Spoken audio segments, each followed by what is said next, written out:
Saudara-saudara dan sahabat-sahabat yang Allah muliakan. Bismillahirrahmanirrahim.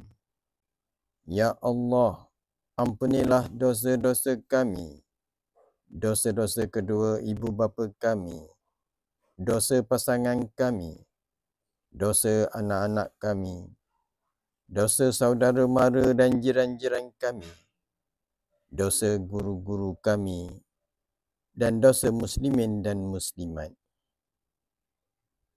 Ya Allah, kami pohon segala kebaikan yang pernah dipohon oleh Nabi kami, Nabi Muhammad sallallahu alaihi wasallam. Ya Allah, kurniakanlah kami kesihatan yang baik, sihat zahir batin, dan sihat sepanjang hayat. Permudahkanlah dan perluaskanlah rezeki kami, rezeki yang berterusan seperti mengalirnya air Zam-Zam. Permudahkanlah segala urusan kami. Anugerahkanlah kami anak-anak yang soleh dan solehah, yang sentiasa mendoakan kami. Anugerahkanlah mereka dengan jodoh dan zuriat keturunan yang baik-baik. Dan jadikanlah kami serta keturunan kami daripada orang-orang yang mendirikan solat. Ya Allah, makbulkanlah doa-doa kami. Sampaikanlah hajat-hajat kami. Sekiranya ada di antara kami yang sakit, maka sembuhkanlah.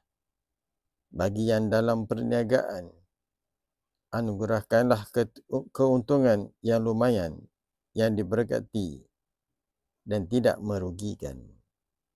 Mana-mana sahabat dan jiran-jiran kami yang masih belum beriman kepadamu, kurniakanlah hidayah kepada mereka. Ya Allah, kami pohonkan pemimpin yang baik lagi amanah dan bijaksana, dapat membawa kami kejayaan di dunia dan akhirat. Jadikanlah kami hamba-hamba-Mu yang sentiasa bersyukur atas segala nikmat yang dianugerahkan. Taubat sebelum mati, kematian yang dimuliakan, mendapat syafaat Nabi-Mu, Nabi Muhammad SAW, syafaat Al-Quran, dan dapat keredaan-Mu serta surga Firdaus-Mu tanpa hisab. Amin, amin, amin, ya Rabbal Alamin.